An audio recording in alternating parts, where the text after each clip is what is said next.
is Ed Burgener, and the question is, how long have I been associated with the museum? And probably 4 years now. What started out as a retirement project of mine was to write up my story of being in the fire department, and through a firefighter friend, it was recommended that I should talk to George here at the museum, which I did. And George encouraged me to rewrite it a bit, make it less engineering oriented, as he put it, more interesting for the regular audience. That meant more photographs and stories. So I did that. It took about a year, I guess, to finish it. And it's now part of the museum. And I've come back because I've known George for 35 years now, if not more.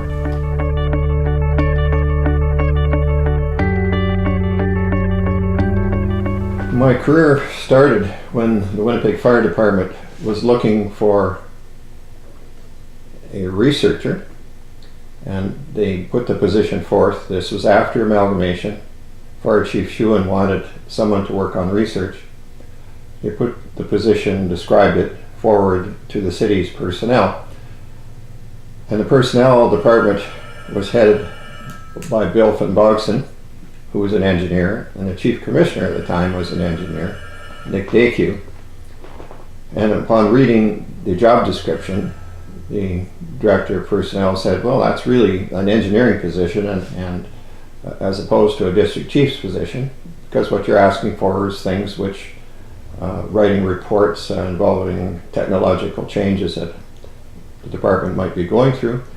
So it should be an engineering position. And so that happened. As it turned out, 4 departments in total, Phoenix, Vancouver, and Edmonton, also hired engineers at the same time. So I guess in that sense, this was a new thing for the fire service in North America, was to hire somebody from the outside. I was age 31. I had a background in the Navy, background firefighting on Canada's last aircraft carrier, HMCS Bonaventure.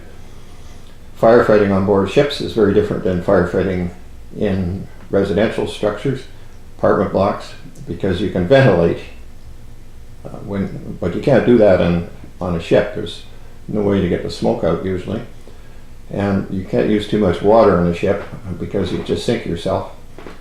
So you tend to use fog and foam exclusively.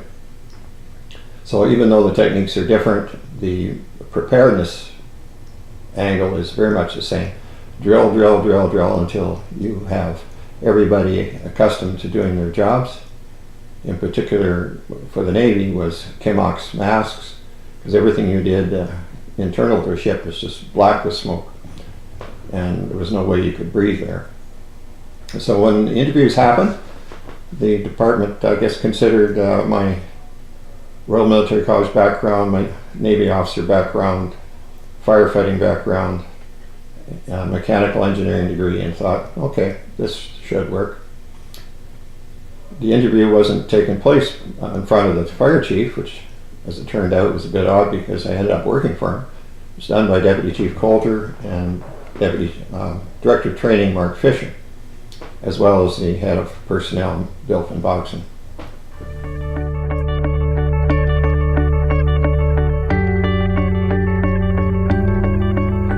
Well, Chief Shewan's first project was a big priority for him, which was basically to fight off the encroachment of the Human Rights Commission on our hiring standards.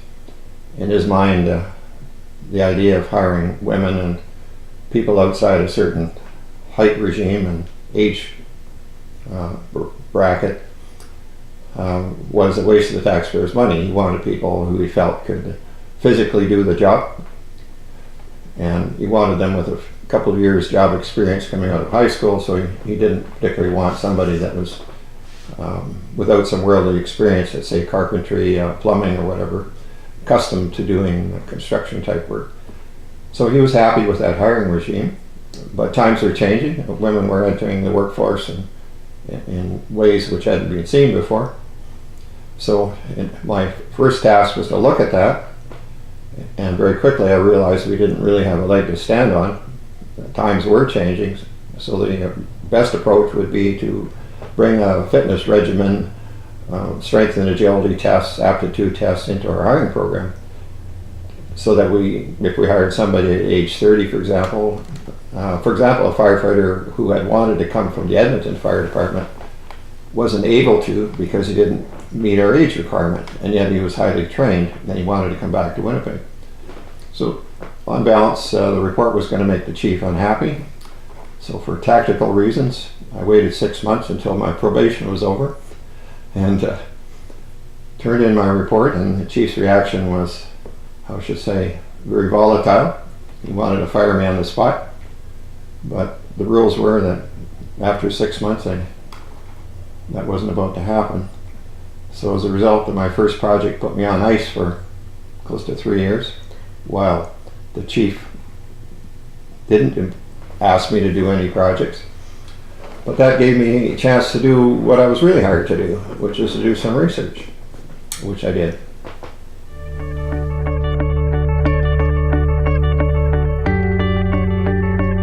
Well, when I started in doing research, I would walk around and talk to various people. George Trajenic was one of the first because he was driver for Deputy Chief Coulter at the time. And he was about my age. And the drivers used to hang about in the library. And if the Deputy Chief had a call out, they would drive the Deputy Chief to the scene of the fire. So in doing this discussion with various people, I ran into Herb Treller, who was an interesting individual. He was a medic on board a ship, Second World War. Didn't call them paramedics in those days, but he did an appendectomy while on a small ship bouncing around the ocean, getting his advice over the radio from a larger ship that was in a neighborhood with a doctor on board. And he was very, very adamant that Fire Chief Shewan had made a big mistake in withdrawing rescues from emergency medical service in Winnipeg. Chief, from his point of view, said we didn't have the staff to do it, and this would force the city to help to set up an independent ambulance service, an organized ambulance service for Winnipeg. And this was true. This is exactly what they did. They bought out the private operators, set it up under Blue Cross, and of course immediately ran into trouble because without the rescues and the fire service backup, wait times for service were sometimes out in the order of 20 minutes, and the system was breaking down, and the city very quickly had to take over the ambulance service and provide more staff. So that was the first thing I learned. That's a long story into that, but was that Herb Treller was perfectly capable of being down the hall talking to me, saying he totally disagreed with the chief, and this was a new experience for me, that we would have effectively open rebellion going on like that. But then there was other people. Phil Lyons was a case in point, who talked about the centrally monitored smoke detection system that was in Winnipeg 1 school system. And I thought that was interesting, and being brought in by Chief Dunnett in cooperation with the school board back in 1961. Basically, they hooked it up to the street fire alarm box system of the time, but they included a new device called a ionization smoke detector made by Chubb Pyrotronics. And there was at that time about 15 years of history. So I delved into it and quickly found that, to our surprise, because there was no life loss in Winnipeg schools as compared to other schools, there was nothing really to be compared in that regard. But there was more fires in Winnipeg 1, but the net property loss per square foot of school was 95% lower in Winnipeg 1, which led to the thought that with earlier detection, a lot of fires get put out locally. That made sense. Somebody would jump to with a extinguisher. So that led to the thought, okay, as smoke detection becomes more affordable, at the time they were selling for about $150 a unit, that's going to change the nature of the fire service in ways which we haven't really thought about. First of all, improvement in life safety. At the time we're losing upwards of 22 people a year to fires in Winnipeg. It was going from one disaster to another, second alarms, rooming houses, and the statistics were not looking very good. So how do you deal with it? And the obvious answer was we had to upgrade fire alarm systems in the city, mandate smoke alarms in every rooming house, and get it out to the public that they needed to put them in their homes as well. So that came from Phil Lyons as an input. And of course there was the obvious thing about, as various people said, that the kids in the inner city played games with the fire department by pulling street fire alarm boxes. And it's true, we were running 4,500 calls a year that to no good purpose. I'm sure the kids were watching from around the corner. Then also in the middle of this was Chief Shewan wanted a computer-aided dispatch system, which was certainly an advanced idea for his time. I'm not too sure how he came up with that idea, but we had a district-based turnout system, and it worked, of course. A quick lookup of an address, determine what district it was in, see who the responding fire stations were, and get the notice out. But in my mind, that was not taking full advantage of computers.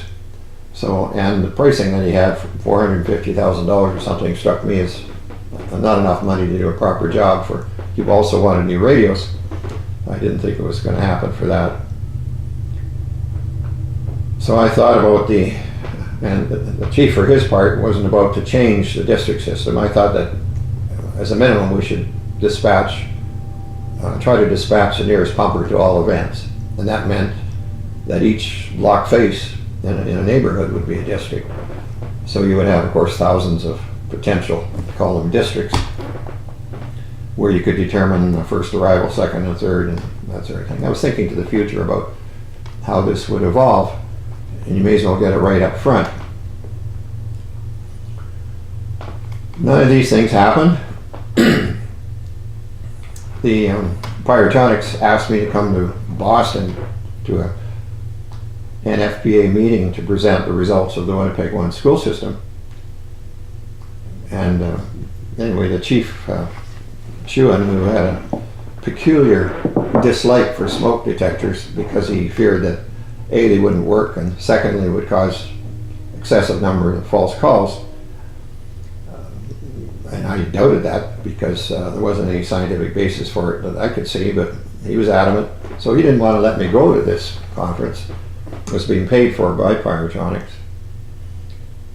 Jack Coulter came to my support, after I said, well, I'll do it on my time off. Chief said no. I said, okay, well, I'll take time off without pay. Chief said no. Chief Coulter said, well, I don't think we can say no when he does it on his own time and his own money, Chief.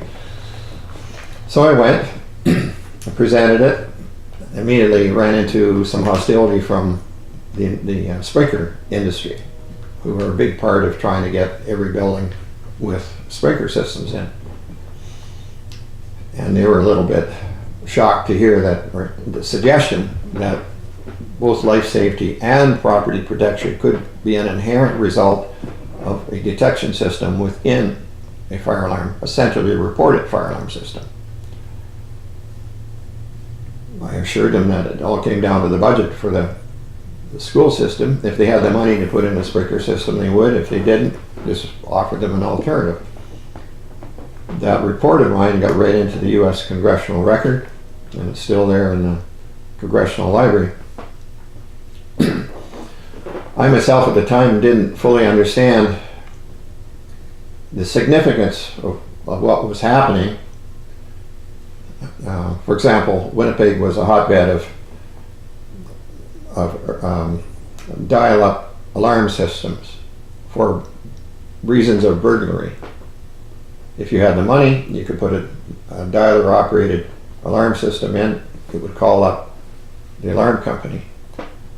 And the idea that it would also provide a benefit for fire protection, of course, was there, but we didn't translate that enough into seeing that it would also potentially translate into insurance reductions, therefore making it an an economic activity for many people. Drop your insurance costs, improve your life safety, and then all the ancillary things that could have happened more than it did, such as being a dominant player in the manufacture of alarm systems, didn't really connect with us.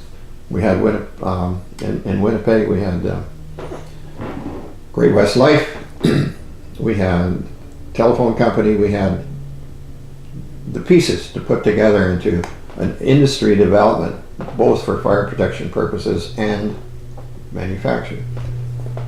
So we were at the cusp of a lot of things in the Winnipeg Fire Department. And I guess that was it in terms of, oh, well, no, that's not true. George Stradenik, he provided perhaps one of the most key pieces of information. My first attempt after Chief Shewan retired with Chief Coulter, one of them, first project was to get rid of the street fire alarm boxes. We had connected them to the dispatch system, and the false calls were still coming in. So in the act of trying to get rid of them, there was a perception at City Hall that, no, we can't take this service away from the inner city residents. That would be discriminating against them. And one day, and they turned us down, basically. It isn't an issue of cost benefit. You're working against inner city residents here. It shouldn't be, life safety should not be a matter of cost. And George Stradenik made a comment with regard to second alarm fire, Broadway apartment blocks, I believe it was called. Several people had lost their lives in there. And he said, well, the first alarm that went out went to the wrong place, saw nothing was happening, and went back to the station. I said, what do you mean, George? He said, well, I guess the person who pulled the pull box didn't stay. They're supposed to stay and tell us where the fire is. And I thought, well, wait a minute. That means that we had at least 20-minute or more delay involved in getting to that fire. So this is a breakdown in what we thought the street fire alarm box system was doing for us. And we also thought, well, okay, why is it breaking down? Well, it's old technology. People were used to going to a street telephone booth, picking it up and dialing 911 and then 999, and they would get emergency service. Everybody understood that because telephones were in broad use. But the pull box, yes, they pull it, but they wouldn't think, I have to stay here. It wouldn't be a natural thought. They'd rush back to help somebody or whatever. So I checked out a couple more fires and found a similar thing had happened. So that changed the narrative completely. We went to City Council and said, look, we're actually putting people's lives at risk. Here's a proposal. We had involved the Manitoba telephone system. We'll saturate the downtown area with street telephones, advertise the fact that this now provides them with a free 911 service, of course, 999 service before.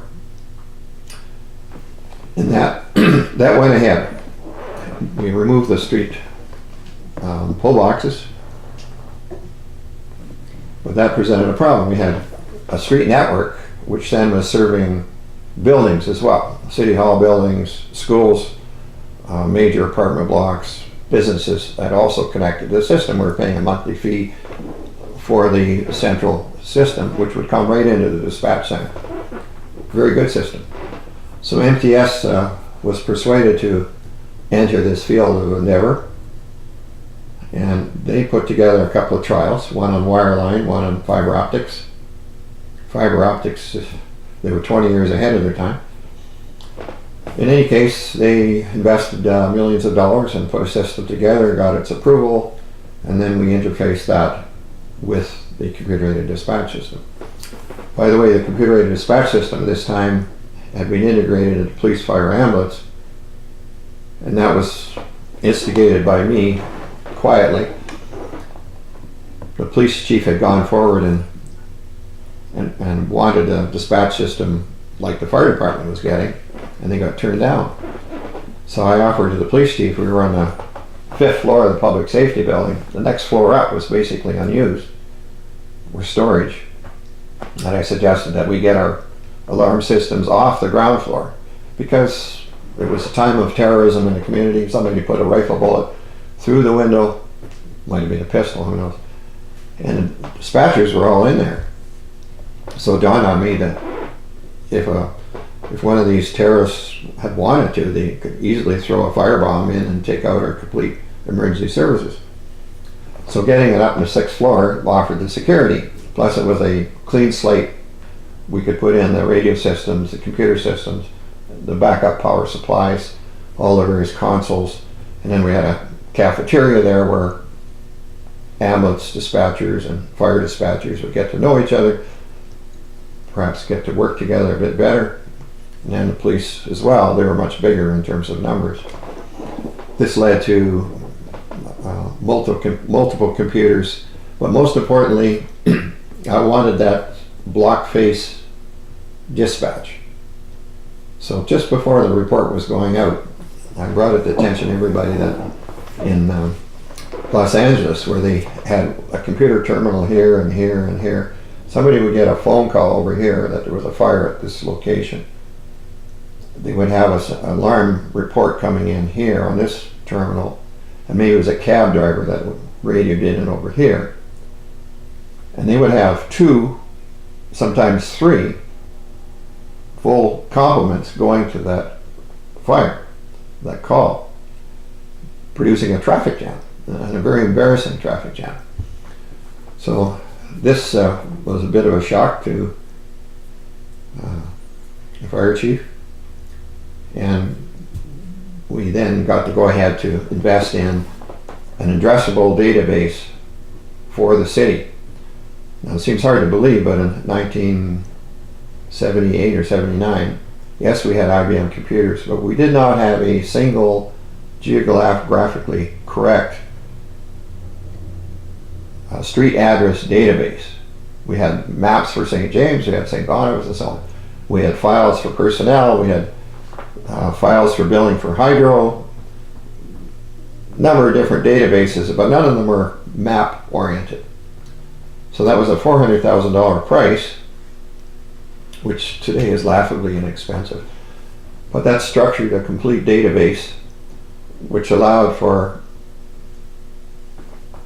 fire alarm districts, police districts, voting districts, school districts, all to be mapped out from the same data files. And this is a big step forward.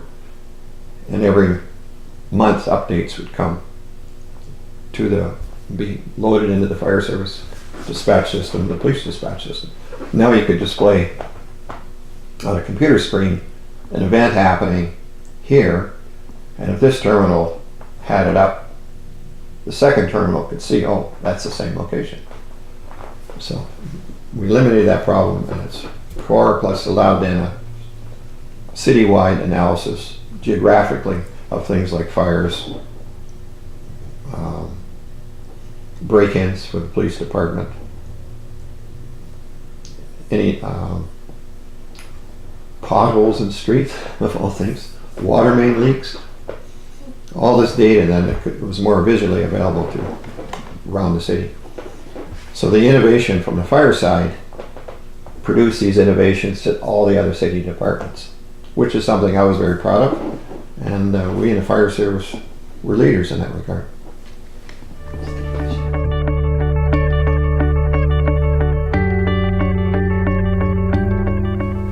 Well, I suppose the most inspiring people were Chief Jack Coulter, Herb Treller. It was good to see that there was some fire in the belly of firefighter staff, that it wasn't a case of meekly always doing what the chief said, that the ability to disagree was there. George Shadenick, he offered lots of suggestions which were very useful. More importantly, he offered friendly advice. He was always greeted me with a smile. I can't say that was generally true in the fire service. Most people thought that I was an efficiency expert. Perhaps when I shut down the high pressure system that might have started that whole line of thinking, cross-connected it with a regular water main system, getting rid of the street fire alarm boxes, also save money. That sort of idea struck, and then there was from the bargaining point of view. For a while I was with Chief Coulter involved in bargaining, and that came to short shrift when, for all practical purposes, the ability to move staff around and equipment around according to some plan that the chief came up with got strongly circumscribed by an arbitration award. Very frustrating to Chief Coulter.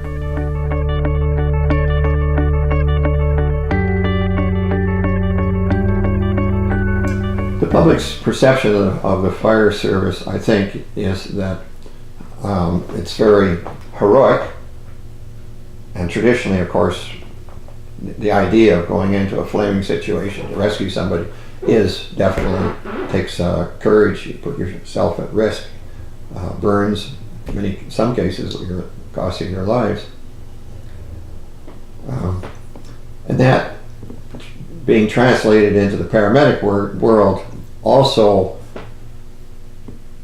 involves a rescuing of people, call it that, an emergency service to people.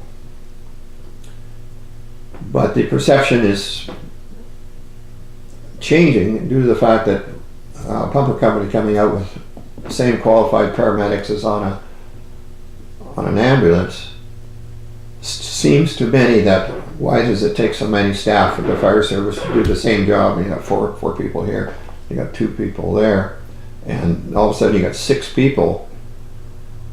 So the fire service, I think, needs to modify its approach, explain better what's going on. Sometimes people are needed to carry a patient out. 2 people can't do it. You need 2 people to do that, somebody else watching the vital signs as you're going out. So there is a need to explain things better. The number of fire stations and the number of firefighters is not about to change very much, because people still want that quick response for a fire call out. If they have a fire, they don't want to be 10-minute wait. I mean, their whole house is gone. So given that you have this investment in stations and personnel, you may as well use it. The paramedic thing is being used throughout North America now with great success. We're one of the best. Perhaps that's another thing we need to say, is explain what we're doing and also point out that we are one of the best. We have on each pumper at least 1, sometimes 2 qualified paramedics. I think that's been a huge change for the service.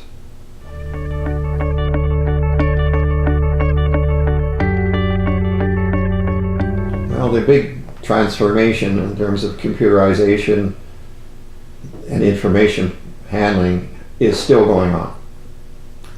For example, getting details about the structures that you're going to en route. Any pre-plans pop up in your vehicle. What's in the neighborhood pops up in the vehicle. Any particular risk you're talking about. The radio communications of vital signs of patients right back to hospitals where the emergency medical doctors can have a look, provide input, back and forth. This transition to real-time information processing is still going on, and it will continue to go on. It's hard to see where the end to that is as we go to next generations of information handling. Perhaps firefighters will be wearing cameras, all I know. And so the nature of the job in the end, in terms of firefighting, ultimately, sooner or later, they will catch a major event where they need to put their lives on the line. That doesn't go away. And there's been tremendous improvement in safety over the years, a safety officer and that sort of thing. And perhaps that's where cameras and real-time processing allows a better picture of what's going on at the fireground. Someone needs to invent that and bring that into place to improve the effectiveness of firefighting and also for the safety of the staff.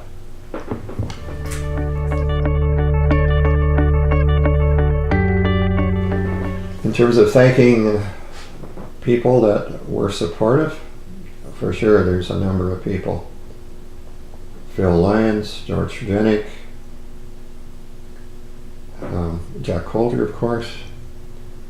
Deputy Chief Mark Fisher was very supportive. He unfortunately left us a little bit too soon due to illness and didn't serve out his full time. There were other individuals that came forth and would provide me with advice. I think I mentioned Herb Treller before. In terms of the office staff, I certainly appreciated the support of Karen Kozak, who one day she dared to write up a report of mine and found herself being disciplined. It was still shocks me today. So there were people who were supportive, and that was necessary given all the stresses.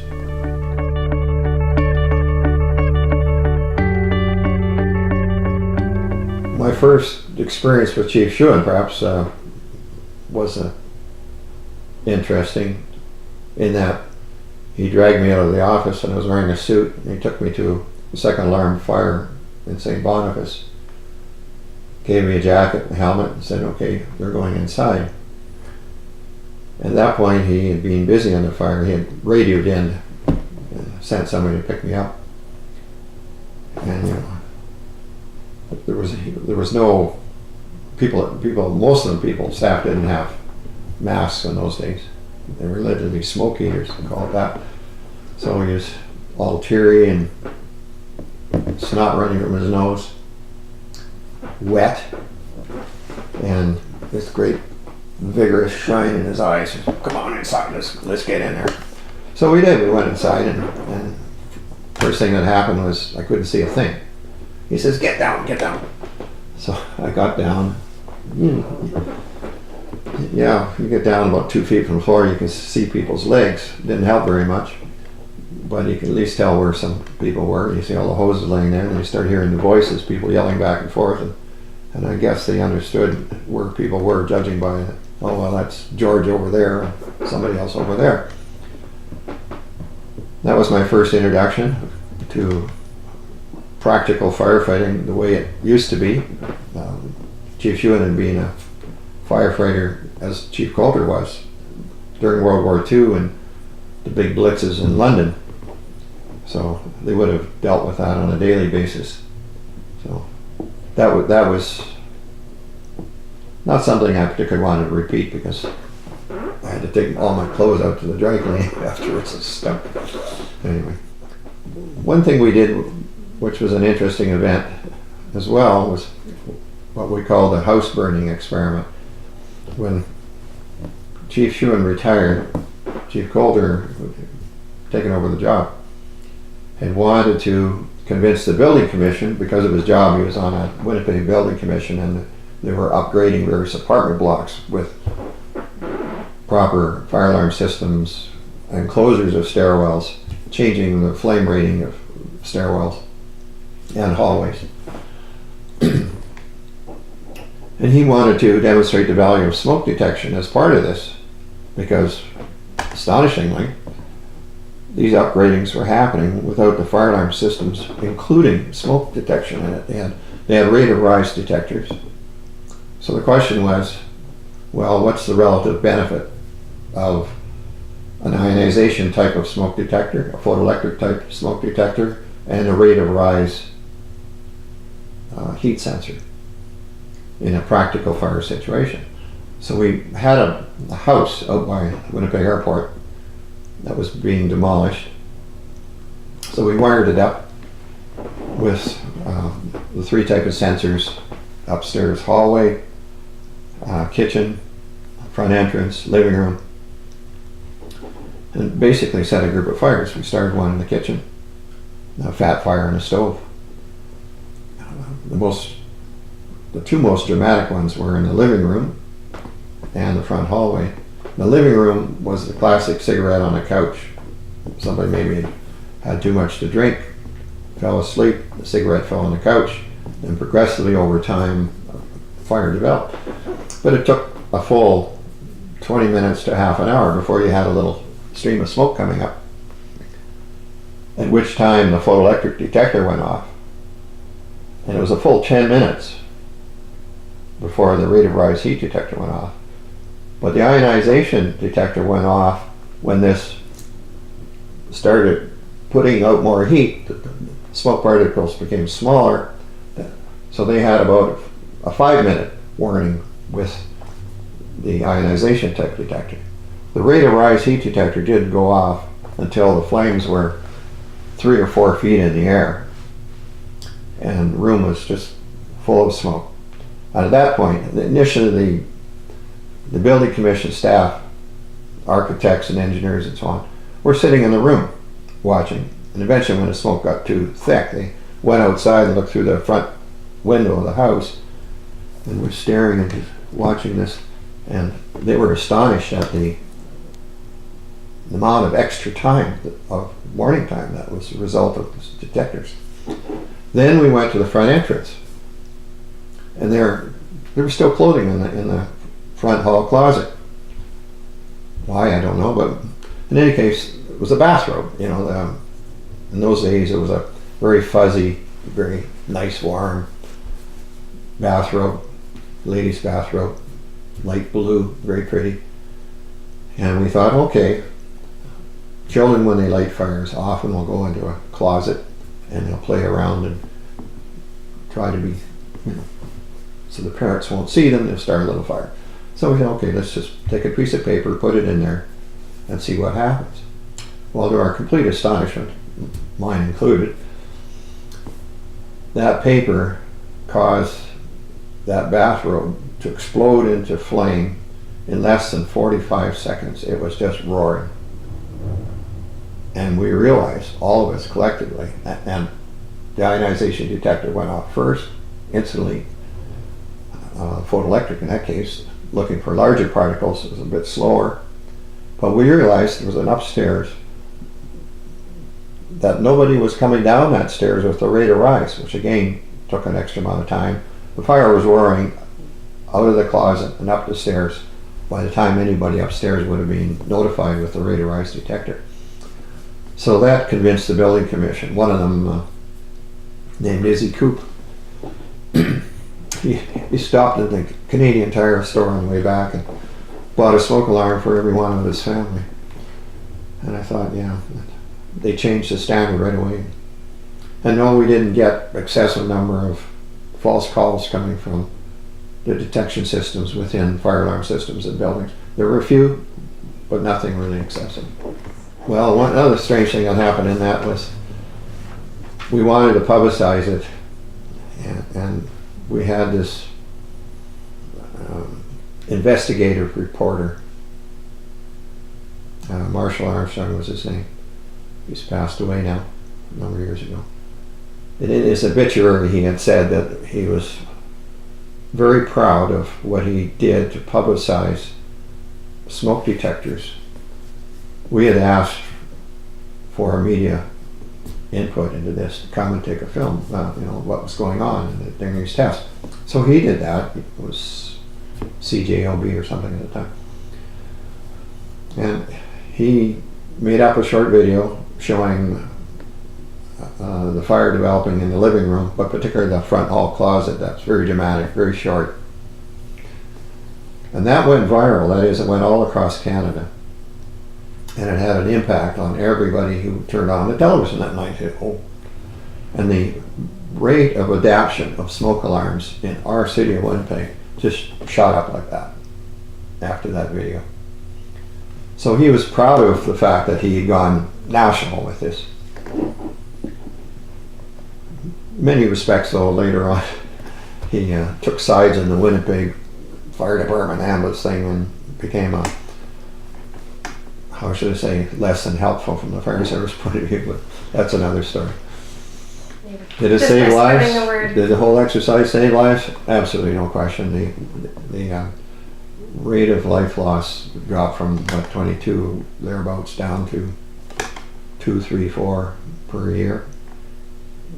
The whole perception of having a house without smoke detection at every level in a house is so solidly ingrained in people's minds that they won't even dare even sleep in a house without it. You don't feel safe. Same thing with cottages, they're doing the same thing. So yes, that technological revolution completely changed things, as has computers and dispatch and telecommunications, emergency medical. It's a total revolution, which for us was very compressed. And did they need a research engineer and from the outside? Absolutely. It made a difference. Even though at the time it seemed a bit odd. I lasted 13 years in this exercise. None of the other 3 engineers lasted more than a couple of years. The stress got to them. So it was a difficult environment, which I'm glad I did it from the point of view of the achievements that were resulted. And I'm certainly happy that to get back together with George Shudenick and write up the stories and meet with them and talk with them about the old days. I should say that the changes in the hiring practices over to strength and agility, the interviews, I guess educational background, work experience, that sort of thing, did open the door for women. We didn't explicitly say we're going to hire 5 women out of 20 or something like that. And it took a few years before various individuals got up to the fitness standard that they could pick up that 120-pound bag of sand and actually simulated a victim, of course. Lifting ladders is hard work. What the current status is that Winnipeg Fire Department may have the highest ratio of women on the department for Canada, and also that the retention time, maybe one is reflected in the other, the retention time is longer. That is, we seem to have found a happy medium that new entrants, female new entrants, have established that they can do the job and are appreciated and welcomed as a result. And that means that if you hire them right, you'll have a better chance of success in the long run. And I'm very happy that that was the outcome.